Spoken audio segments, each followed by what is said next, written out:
To be honest, like when you start typewriting, you don't jump straight away into the full motion simulator. You start very often in a device called IPT, which is like basically a procedure trainer, where you learn the basic flows and the basic procedures, obviously tailored to the airline you're gonna be working for. And yeah, to practice those flows and the main procedures, they don't put you in a flight simulator where you're gonna waste a little bit of time. It's a little bit like the IPT is a little bit like a desktop simulation where you've got those touch screen panels and you kind of run, you know, the simulator session that way. There's no scenery. You don't really see the aircraft move. The takeoff is launched by the instructor, and then straight away you engage the autopilot. There's of course no manual landing, so it's an auto land when you land the aircraft. So yeah, and that's quite similar to desktop simulation here.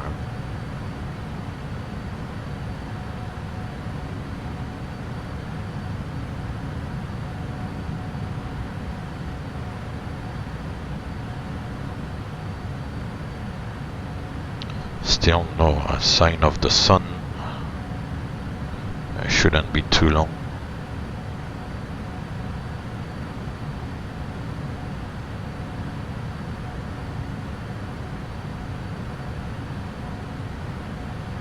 Okay, that's from an air traffic control point of view. Oh, that's interesting. Yeah.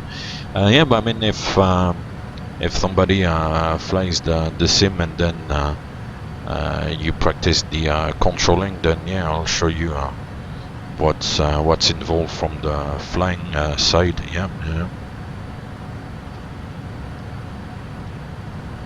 Oh, that's good.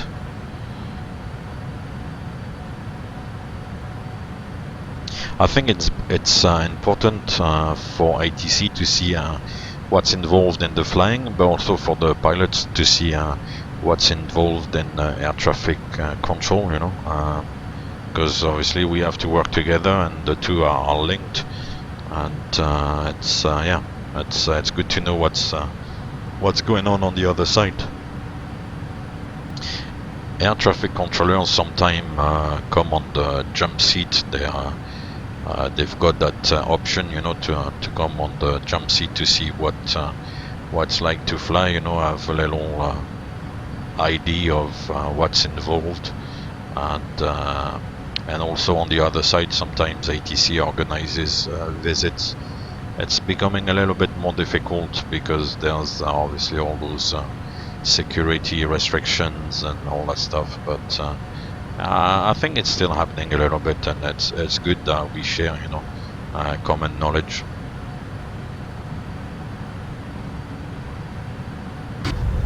I have a little outside view.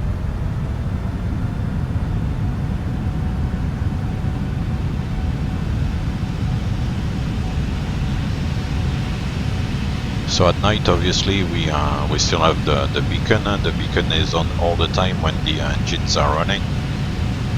We've got that tail light, and there's a flashing light as well on the tail. You've got the navigation light. So there's a fixed light at the back of the wingtip there, and then the navigation light at the front, which on the right hand side is green. And then if we go to the other side,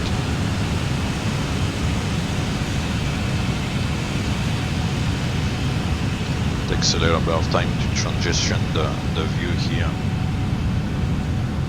You can see same thing on the left wing, the white fixed light on the wingtip at the back of the wingtip, and then the red navigation light at the front. And then, as you may have noticed, sometimes you can leave the logo light on, which would make the which would lead the tail, but they kind of realized, depends on the airline, but they sometimes realize that it's actually using the bulb for nothing in the cruise. So once you pass 10,000 feet, the logo light is switched off to save basically on the bulb's life. It's also quite difficult, you know, to change the bulb for the logo light, because I think the light is sitting somewhere on the stabilizer and kind of shines on the tail, so it's quite difficult for the engineers to access. You know, they need like a lift and all that stuff. So yeah, so in the cruise the logo light is switched off.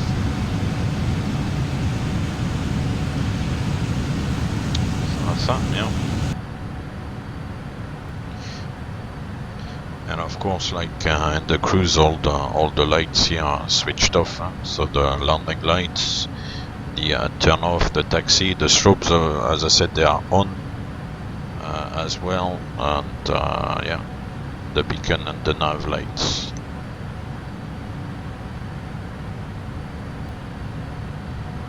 It's got quite a few things, you know. Obviously, you've got the route, the departure, the arrivals. You've got here on the alternate page where you can pick up your alternates, the VNAV, so basically the various phases of flight.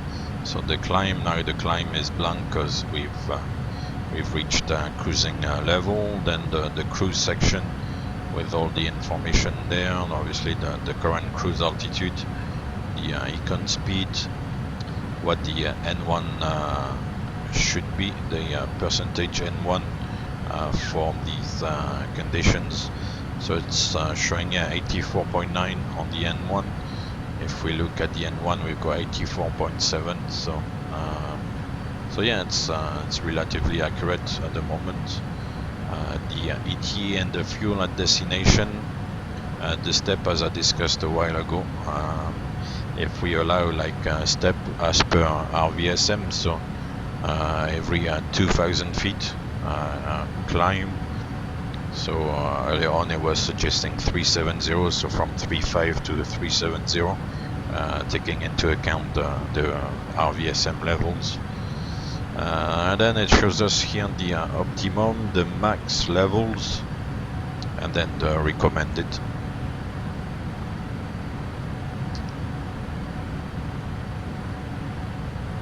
So yeah, it's got a little bit of information there. The engine out prompt here, if we've got an engine failure in the cruise, for example, then we'll go to engine out, and it's giving us our single engine maximum cruise altitude there, 264. The drift down speed would be at 248. How long it will take to drift, and all the rest of the information, so we can delete that. If we need to make a waypoint by a certain time, then we can go to the RTA progress here, enter the fix. So the next fix is eVote, so let's enter that.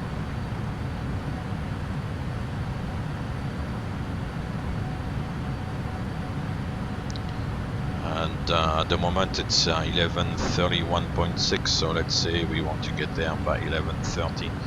Not sure it's gonna be, it might be a little bit too much, but we'll see if the computer offers like an option. So eVote 11:30, yeah, it says enable RTA. Okay, so let's try maybe 11:31.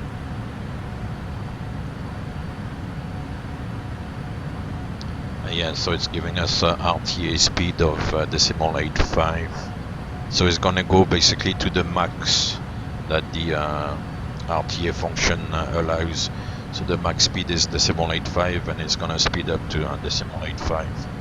And if we do execute that, then it shows that it's gonna get there by 11:31 decimal 2. So yeah. Anyway, I'll delete that. Go back to the main cruise page, and then the LRC page there is going to give us the LRC speed, which is the long range cruise, which very often is close to decimal 8.4 there, whereas at the moment it's decimal 8.36. Yeah, 777 can go up to flight level 430, but to get to 430 it needs to be empty, basically. Very little fuel, nothing in the cabin, no payload. Otherwise you won't get to flight level 430. 430 is the kind of maximum, but not under all circumstances. It's only when the aircraft is light.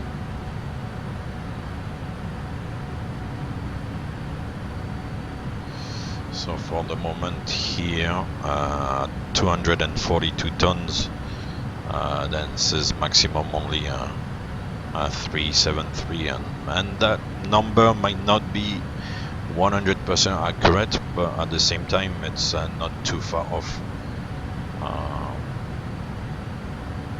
You would only get to flight level 430 if the aircraft was maybe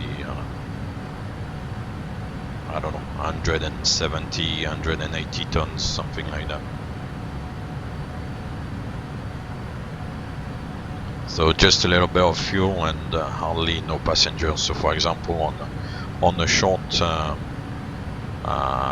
positioning sector, you know, from one airport to the other, you do a short flight to position the aircraft, you know, from maybe an engineering base, you know, to the main airport where it operates. But if it was only a short flight, then obviously you wouldn't need to go to flight level 430. But yeah. Another possibility, of course, is something like a light freighter aircraft, where you very often in the world of like cargo, you know, they do little flights to position the aircraft from one airport to the other, and then from there they take a lot of cargo, but for the first leg sometimes it can be relatively empty. So if you've got only like a 2-hour flight, let's say, but very little cargo, then yeah, it can make it to flight level 430, no problem, because the aircraft will be like 160 tons or so. Yeah, at these light weights, then I climb all the way to 430. I'm personally not a big fan of climbing to 430. First of all, because of the radiations, you take maximum pressurization as well. The aircraft would pressurize to the max, so the cabin altitude will climb quite high. And also, if you have like a depressurization, not that happens every day, but if you have a depressurization, then your time of useful consciousness is very low. It's just a matter of seconds, so that's not ideal.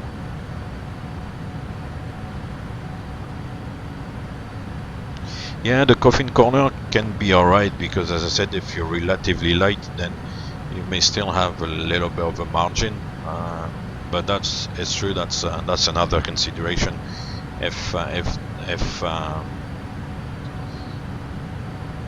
for example during the flight you see that the max goes from flight level let's say 4 to 8, then 4 to 9, and then it gets to 430, then yeah, you're just sitting on the limit. If straight away you see that flight level 430, that means that there's basically even more margin with the current weight of the aircraft. So once you get to 430, then you'll be alright, possibly. But yeah, that's another consideration. The higher you go, obviously the thinner the air is, and yeah, you kind of you can get yourself in a funny position. Yeah. We're just approaching the top of Chicago there in about 80 miles, which is good. Got Milwaukee up there. Not really sure we're gonna be able to see much of Chicago, to be honest.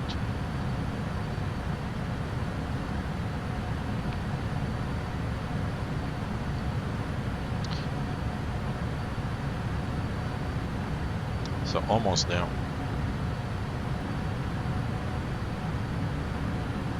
So that's quite handy as well in the simulation there. If you click on the mic, obviously in real it's not going to open the window like that. Oops. But here, if you click on the mic, then it opens the radio panel. So that's quite good. You got also the transponder and the weather radar panel. So that's quite nice.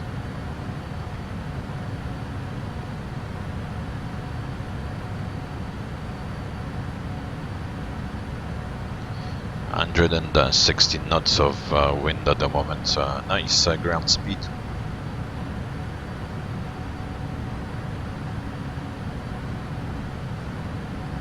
And there seems to be a bit of cloud cover to see Chicago down there.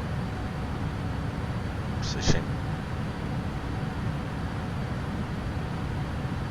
And yeah, we're just about being on top of Chicago. Let's have a look. Oh yeah, that's Chicago down there. Wow. Amazing.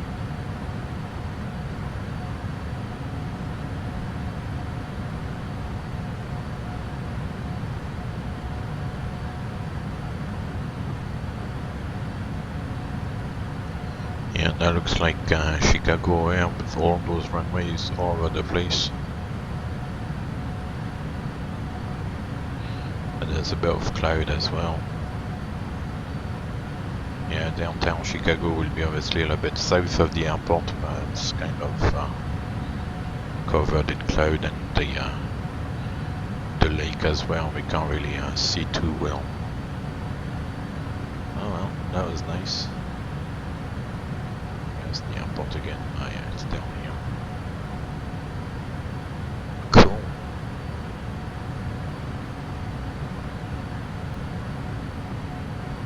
So yeah, so for example, during the cruise, you know, we said on the flight plan that we had Chicago as an adequate airport, but that could be a good potential diversion if we need be. So we could put Chicago in the fixed page here, and then put like a ring of 210 miles, for example, which would be about half an hour flying time.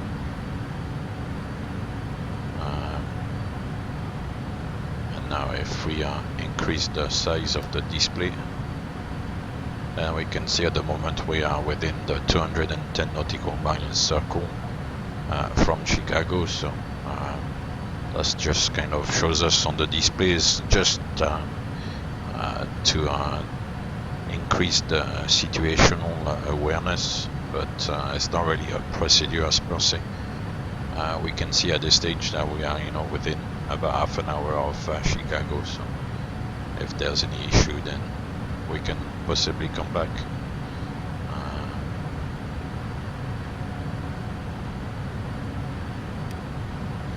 And then what we can do,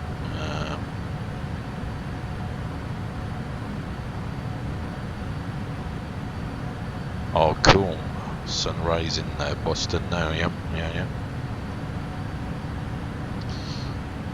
And then we can put, for example, we had Pittsburgh in the flight plan as well. So if we put Pittsburgh, same thing, 210 miles.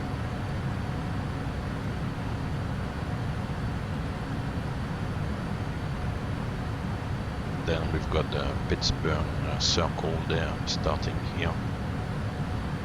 So once we get obviously more or less in this area there on the display, then we've got roughly half an hour to Pittsburgh or half an hour to Chicago. So just for situational awareness, it's actually a little bit the same kind of method on the navigation display there on an ETOP sector. You will put the circles like this on the fixed page, and we give you a kind of picture of where the airports are, and and where you are in relation to them as well.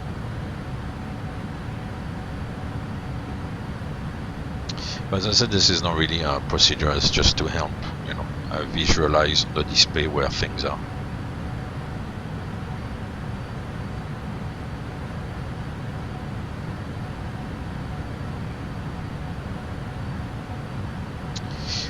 To be honest, we don't really use root 2 that much. If we go to root 2, we do the root copy initially. So on route 2, the flight plan route is in the FMC. If there's a need to change the routing or do some adjustment, maybe we can do it on route 2. But I rarely touch it, to be honest with you. Everything is on route 1. As I said, it's just if maybe there's an amendment to the route or any potential changes, maybe you would use route 2, activate route 2, and then maybe go back to route 1 or whatever, use it temporarily and then go back to route 1, anything like that. But otherwise, the other possibility, I guess, also is if you're unsure about, for example, the arrival or approach is going to be, if it's going to be, I don't know, runway 05 or runway 23, then you would put the most likely approach on route 1 and then the less likely approach on route 2. If you go on to the less likely approach, then you would have checked everything is correct in the FMC, so you would activate route 2 and then fly the arrival using route 2. That's another possibility as well. Otherwise, yeah, we don't really play too much. These will be really the two scenario where you use route 2. So maybe a change on route, or do some adjustments to the route. Or otherwise, if you're unsure of the arrival, for example, you could plan two options: the most likely on route 1 and the less likely on route 2. Yeah.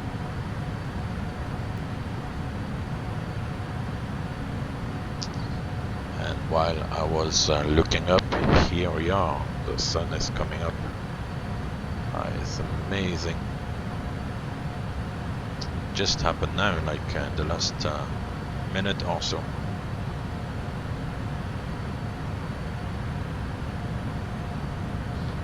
Beautiful colors.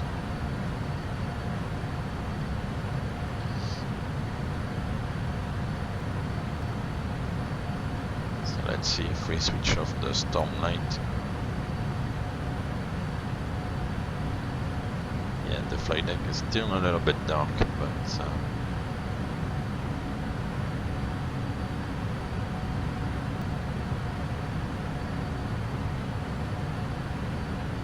yeah, the sun's rising.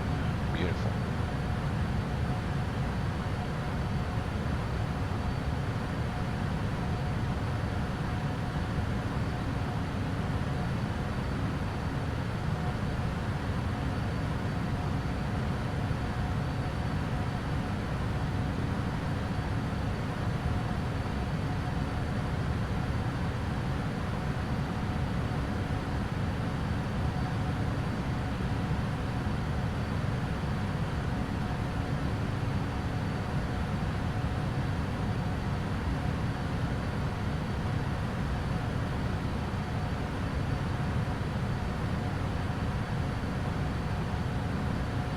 So about top of descent in 300 miles, 12:06, so in about half an hour. So it's alright. Wait a little bit more. Have a good look outside, see if we can spot the sun.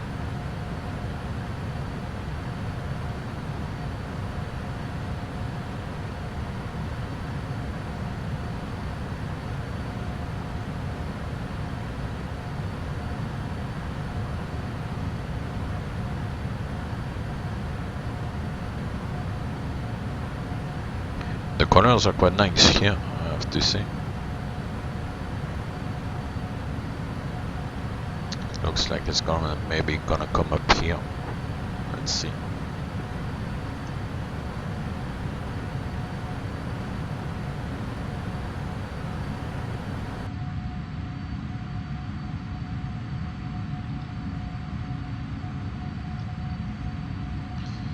have a look around at the link I sent there. There's, as I said, there's a few sunrise and stuff.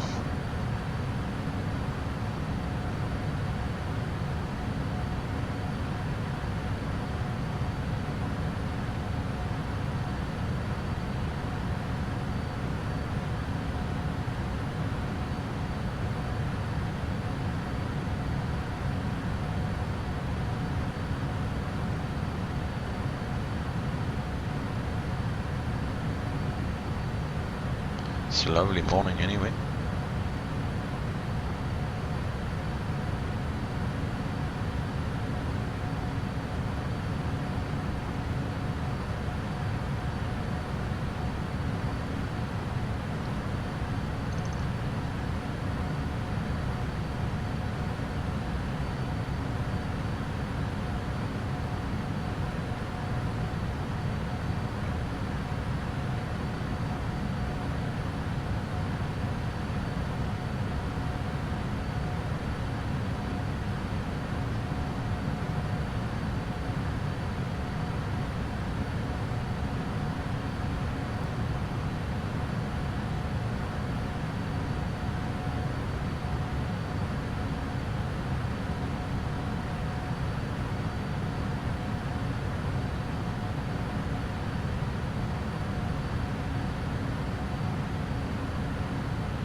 Yeah, this is really well done.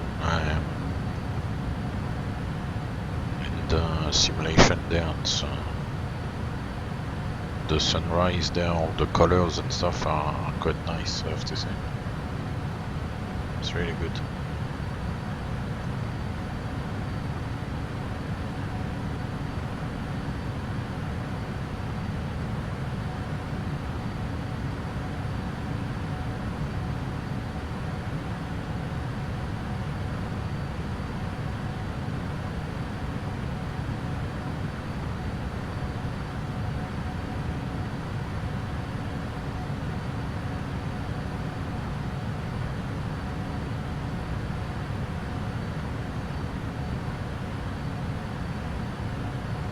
Yeah, I think it's gonna come up here.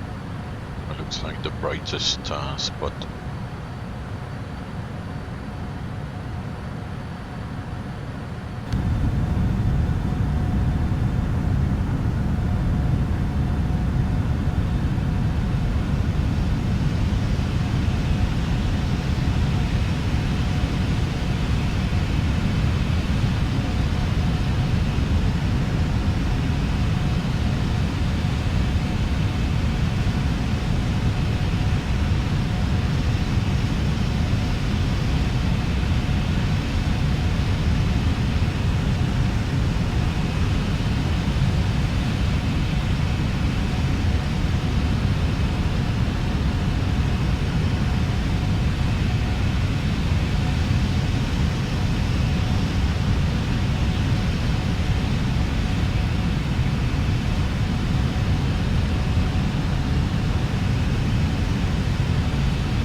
So let's jump back in. Top of descent in about 210 miles, so 12:06 and about 20-25 minutes. Alright, so we'll check the recall. There's nothing there, nothing happened, no malfunction, so everything's good. We'll go on the notes and actually go to the descent checklist, and there's no notes here, so we can close that. We'll check the weather, so I'll pick up the weather here. Take active sky, number 5 for the destination. Whatever. So at 10:51, that was almost an hour ago. 240 at 11. It's not too bad actually. 10 statute miles, few at 4,000 feet, 7 degrees, 2969 on the QNH. So we'll preset 2969. And I'll preset it here as well.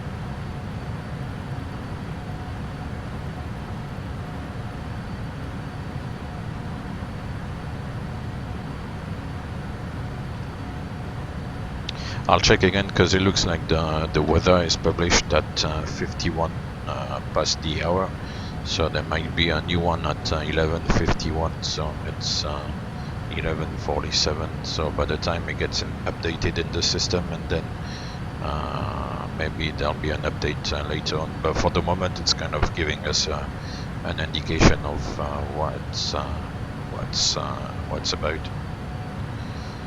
All right, I'm close now. So yeah, definitely a runway 22 left.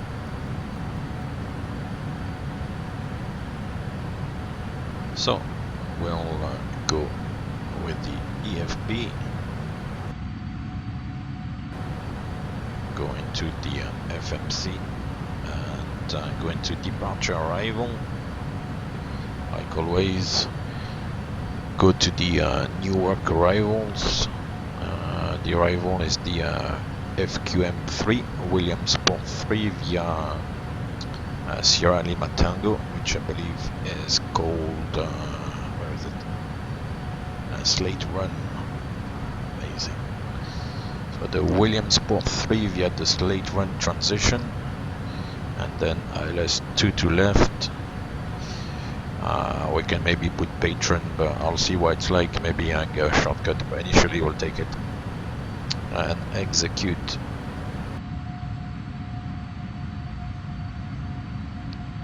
So the arrival is here from Slate Run to Williamsport, and then we are continuing down via Meigs, Hyatt, Rocky to Penn's, and then Sweet. Okay, so if we go on the computer, from Slate Run we go to Fox Quebec Mike. It's all in there. Yeah, Slate Run, Fox Quebec Mike. Then we've got Meigs, then Hyatt, and then Rocky, then Penn's, then Sweet, and then Radar Vectors. Okay. So what we're gonna do is go to the plan mode and cycle through those steps to see what's like on the display here.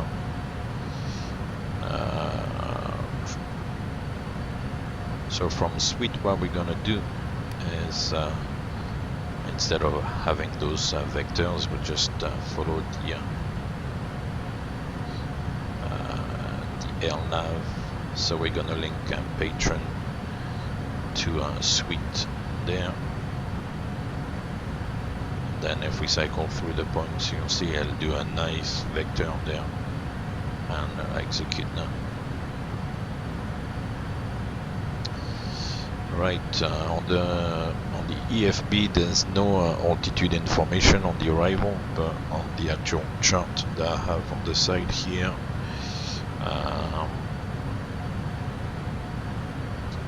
it says flight level 190 at Hyatt, so I'll set that. So we'll go /190.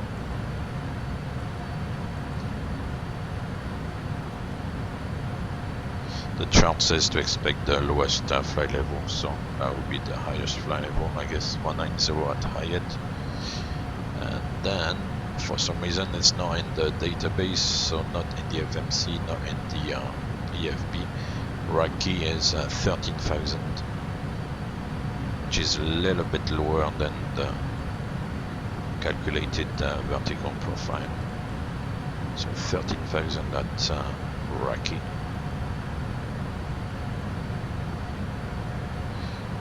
Then Pens and Sweet at 7,000. So it's always a little bit of an early descent into Newark. Always go very low, very early.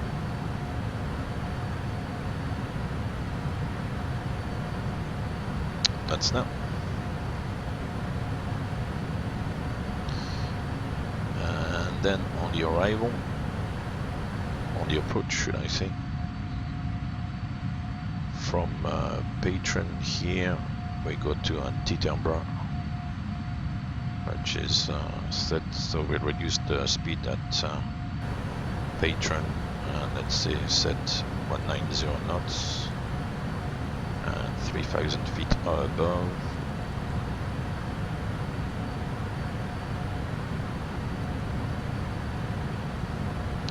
And then to Titambra and to Gimme, 2,500 feet, yeah, is correct. And then to Buzzard. So here as well, I'll reduce the speed at Gimme. Buzzard should be 1497, yeah, 1,500 feet, that's more or less correct. Then all the way to the runway, and in case of a missed approach, it says 225, radial 249 to Kilma, and 3,000 feet. So 249 to Kilma and 3,000 feet, so we can make it a hard altitude as well.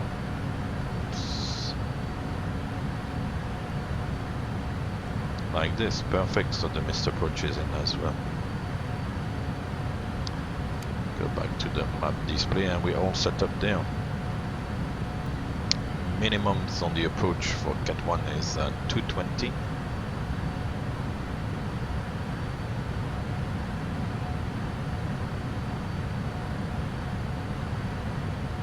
So that's set. And then it says 7.1 on the fuel on arrival. We'll add the fuel quantity to the zero fuel weight, so 226.5 plus 7.1 is going to be 233.6 if I can count.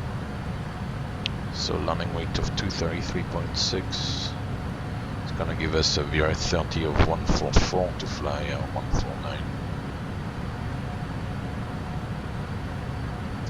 And then because it's a relatively short runway, I will go to brakes 4 and see how that works out.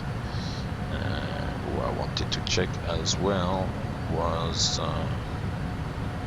for runway 22 left, set to fix about 8 miles to drop the gear.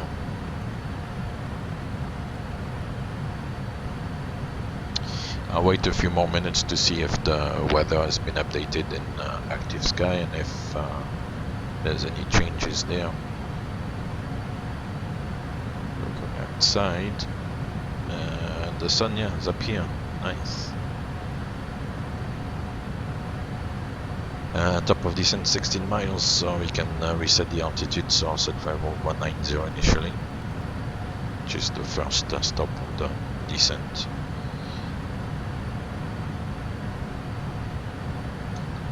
Descent checklist. stand by.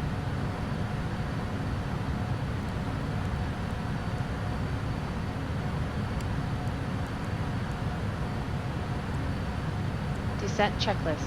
Recall. Checked. Notes. Checked. Auto brake level 4. Landing data. VREF is 144, minimum is 220 feet. VREF 144. Minimum 220 feet. Approach briefing. Completed. Descent checklist complete.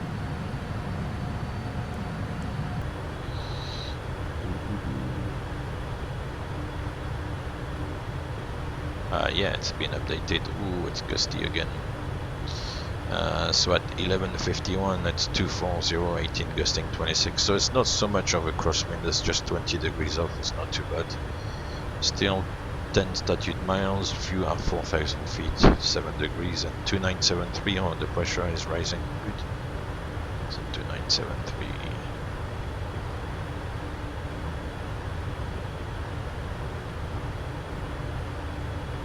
2973.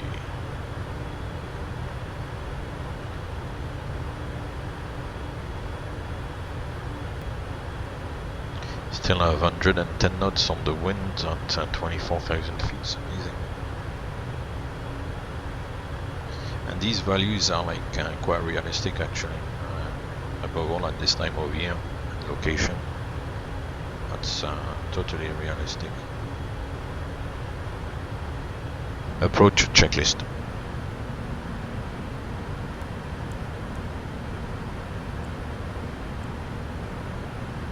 Approach checklist. Altimeters. 2973. Set. 2973. Approach checklist complete.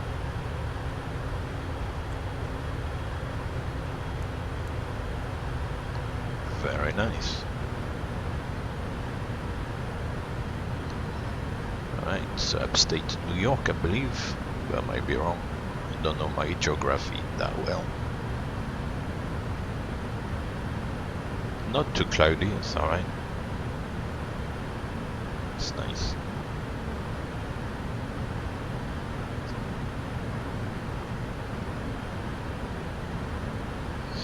Right, and for some reason it wants to go back to 240 knots. Well, since we need the restriction at 13,000, I'll leave VNAV and continue the descent to 7,000 feet, since it looks like we're gonna make the restriction, no problem.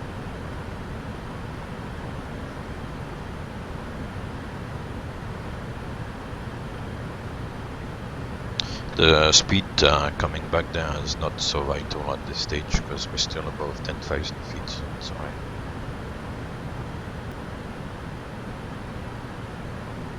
Right, however, approaching 10,000, so we need to come back on the speed. 250. And I'll use some speed brakes to help with the deceleration.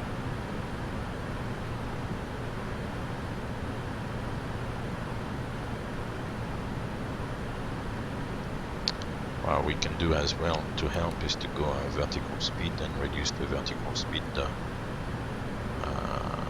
Kind of the nose goes up and the speed will decrease much quicker. Because if you use the speed brakes, it helps decelerate, but it kind of wants to try to go down a little bit.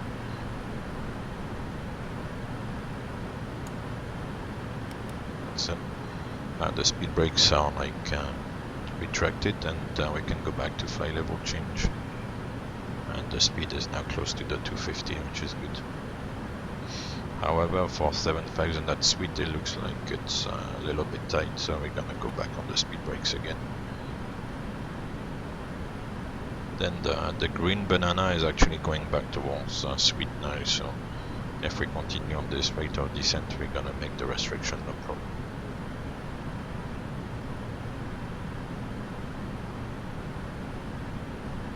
$10,000 feet.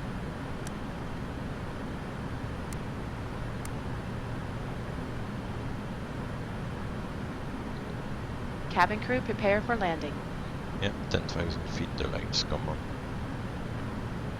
The amount of lights depend on the procedures here. It's the left and right landing light and the runway turn off. But what I usually do is all the lights come on at 10,000 feet. And speed brakes retracted now. And yeah, it's gonna level off at 7,000 feet, no problem at all. So by that stage you'll probably be picked up by radar vectors and stuff, but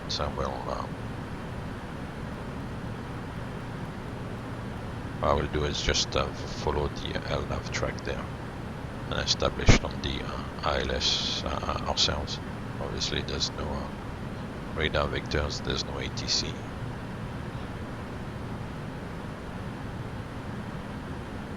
This is very nice. The hills west of New York.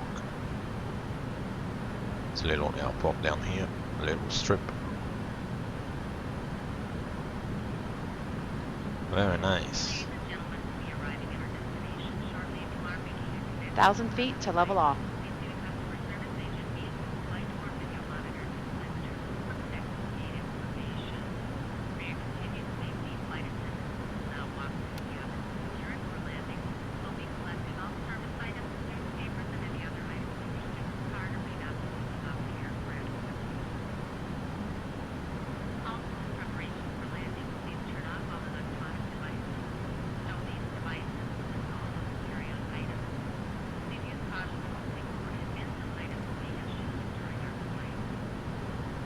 Yeah, still showing 7.2 on arrival, so that's good. The reserve is 6.1, so it's planning on 1.1 above the diversion fuels.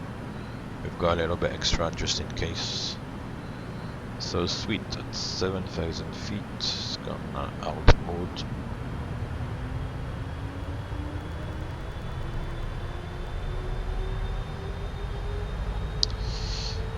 We're still 52 track miles to run. Yeah, it's still quite far. So we are very low at the moment, but that's quite typical of the approach into Newark. It's a very early descent, and then you drag it in all the way.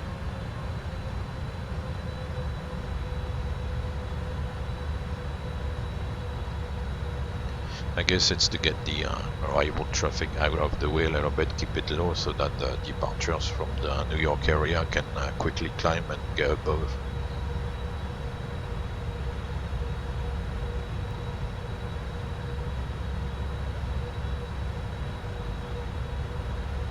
This is nice countryside around here, a few hills, little lakes, it's nice.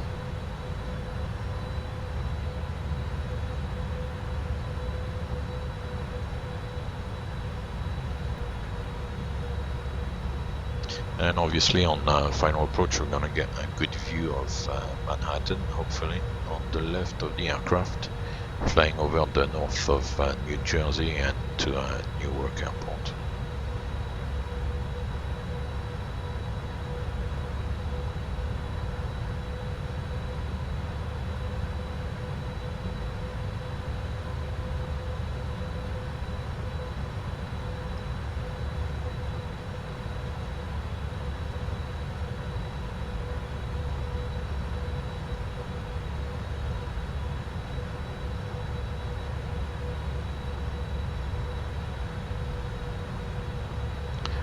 Why? Because it's relatively a short runway and we're quite heavy, so we don't want to go all the way to the end of the runway. I want to try to make one of the most convenient exits. So Autobrakes 4 usually works quite well to make that particular exit. So it's just from actually getting in there, kind of remember what the best autobrake setting is.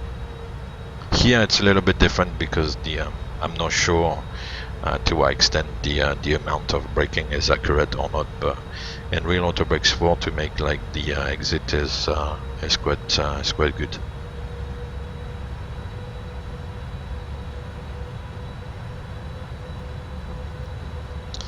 You'll see on the final approach as well, there's a bit of displaced threshold. It's only about 2,500 meters, and if you want to make the exit I'm talking about, then it's only maybe 2,100 meters. So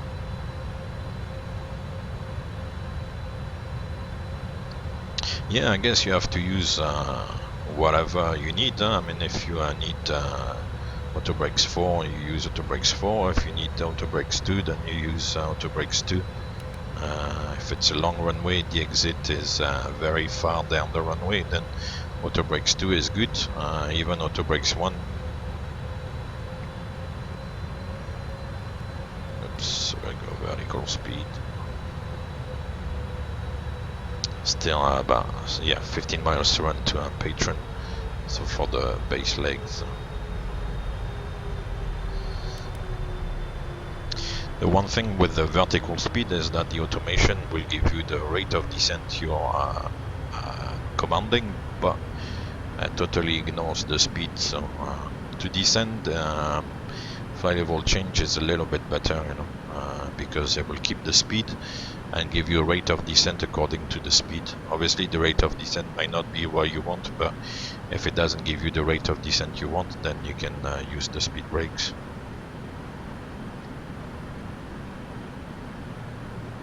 So we'll go down to 5,000 feet. That would be a New York approach at that stage.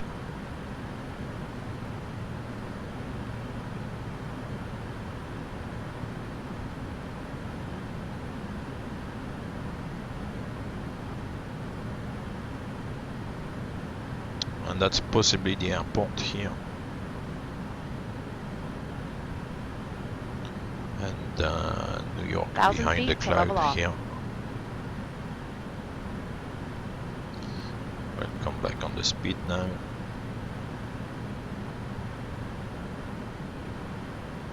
Obviously, all the way down there could be speed limits, initially below 10,000 feet, like 250, and then possibly 230, 220, 190. It depends on what ATC needs. So yeah, there will be a lot of speed limitations, maybe radar vectors left, right, for everybody to slot in onto the approach sequence. So, yeah. Right, so we'll go down to 3,000 feet now until Teterboro, and then hopefully on the ILS by that stage. Otherwise, we can from Teterboro we can go down to 2,500 to Gimi, and yeah, we'll take it from there. Flaps 1. Speed check, flaps 1.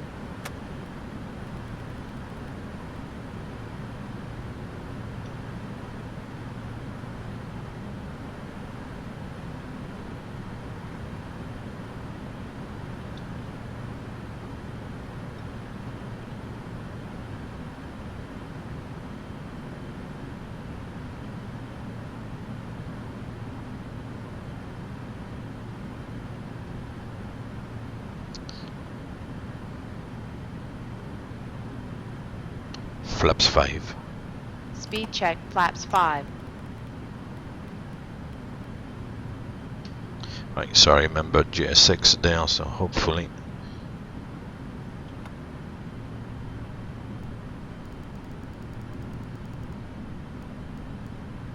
we'll get the ground handling at the correct location.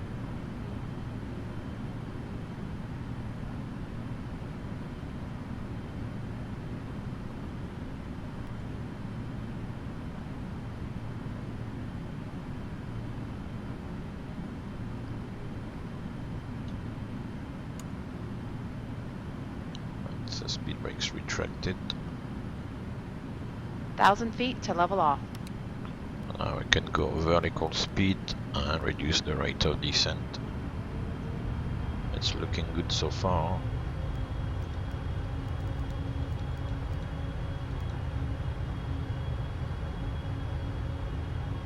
I'll take it on heading select.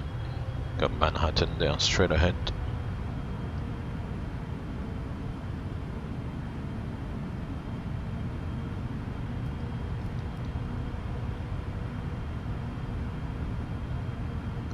Flaps 15. Speed check flaps 15. 180 knots, pretty much on base leg.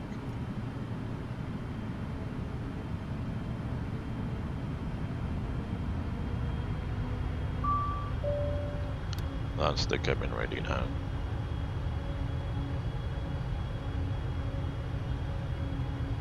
And then we'll take the final intercept cut, so 190, 30 degrees roughly, and arm the approach.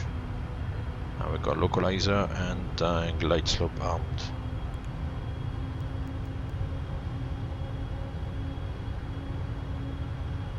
And now we can go down to 2500, I guess.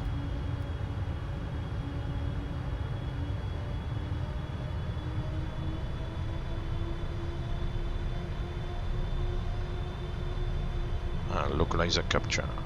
Check.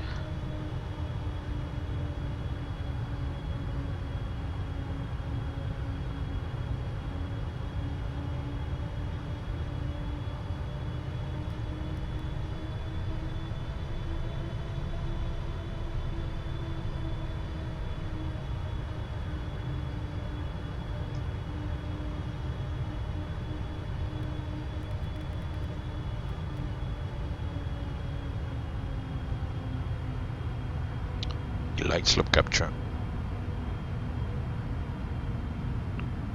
Glide slope capture.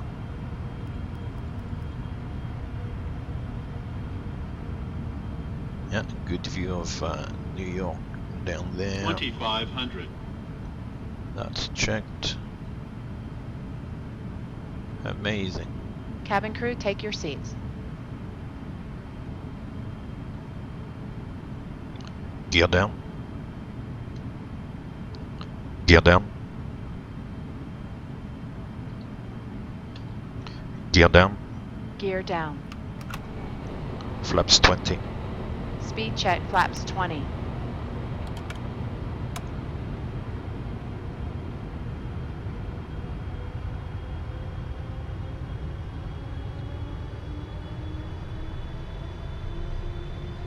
Flaps 30. Speed check flaps 30.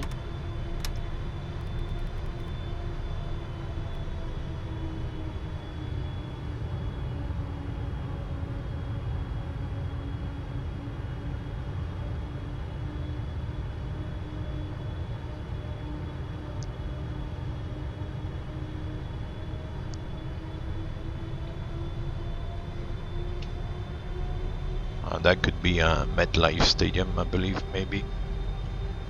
In the Meadowlands. Nice. Good view of New York. Very nice. Landing checklist.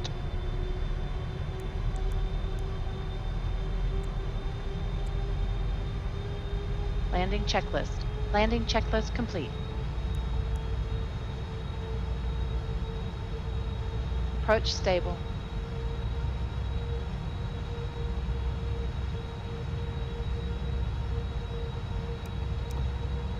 Flight director.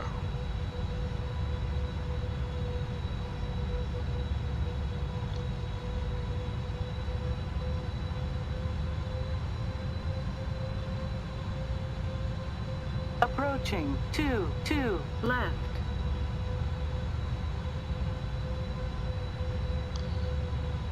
So you can start seeing the display threshold.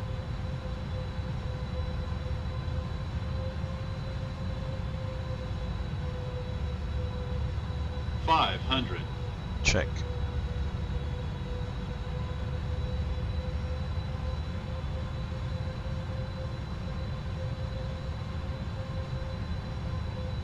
It's a bit of a crosswind. It feels like there's a few bumps on the approach. Not too bad. Approaching minimums. Check.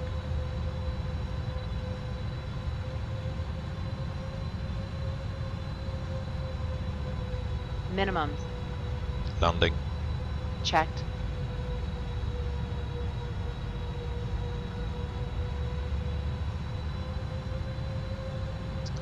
frame is always 50, 30, 10, Long landing. Long landing. no, it's not. Speed brakes up. Reversers normal.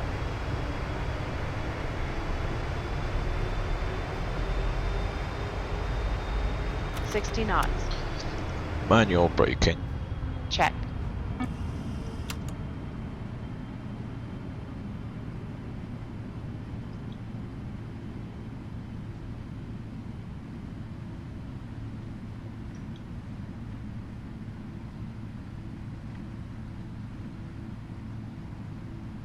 Hello, Slow Runner 1.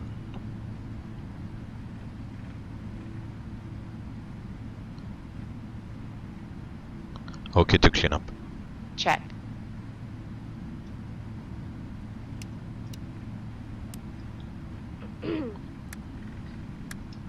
Right, so welcome to a Newark crossing now runway 22 right, Echo.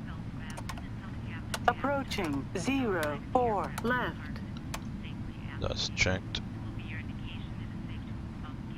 It's a very nice approach. I just wish the frames were a little bit better because it's sometimes a little bit difficult to control, but that's all very, very nice. Let me put the display for you to follow with me, guys. Right, so we'll go on to Alpha. So as I said, it's a little bit of a tight airport for 777. I find some of the taxiways are a little bit narrow. It just feels for like a big aircraft like 777. It feels a little bit tight for like 737s, like 320 and everything. It's alright. It's more than good, but for 777, I find it's a little bit tight. But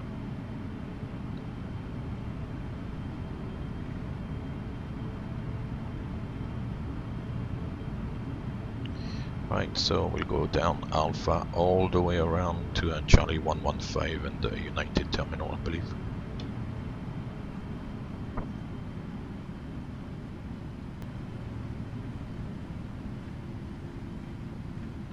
Right, so Alpha is gonna be the next left.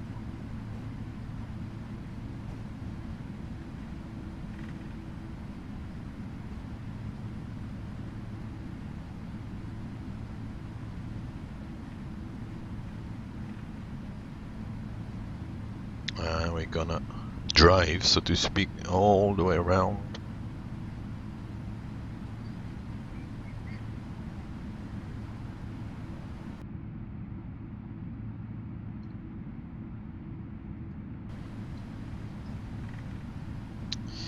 And I think that's gonna be a beam uniform.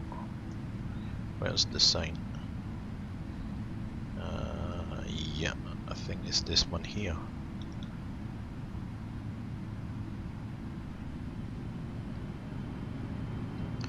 Lights and doors.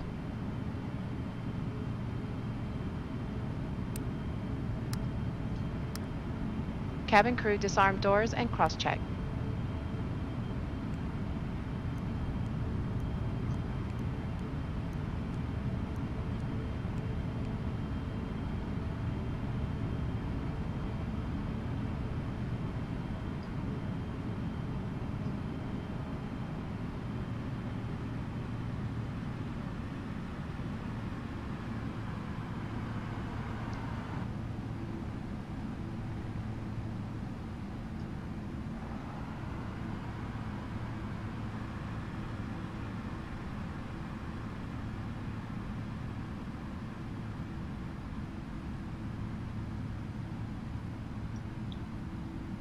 Nope. Almost. Anyway, this is not really important, I have to admit.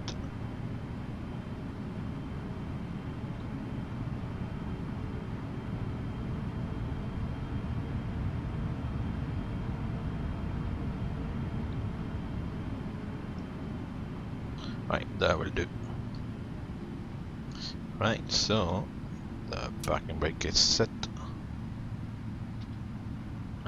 The APU is running, so we can shut down the engines. Then we'll have a look at the doors.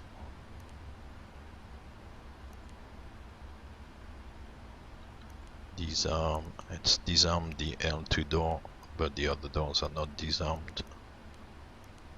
You need to disarm the doors, otherwise the slides will pop out.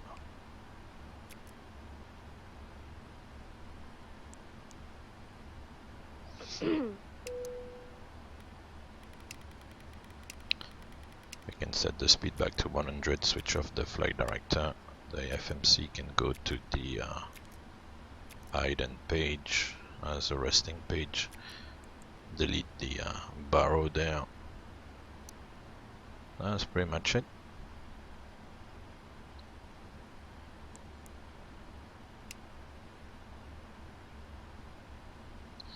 The weather radar would be a good idea to switch it off.